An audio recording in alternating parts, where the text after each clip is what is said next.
Ali pişvaz eleyin geldi, Habibim geldi. Munesim ceddimin eshabi, tabibim geldi. Durdu dolandı imamın başına pir-i kebir. Dediler eşker İslam ucadan bir tekbir. Dedi Zeynep çağırın şebhe peygamber gelsin. Tekbir dediler, Zeynep iskindi. Dedi Zeynep çağırın şebhe peygamber gelsin. Uca boylu ala gözlü Ali Ekber gelsin.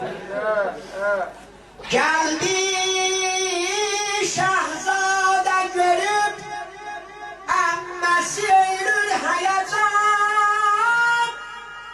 Dedi korkma hanım emmeni cenan olma cilan.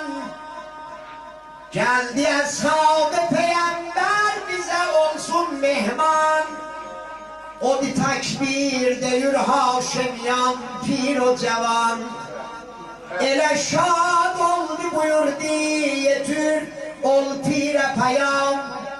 Söyle Zehra kızı Zeynep sana gönderdi selam.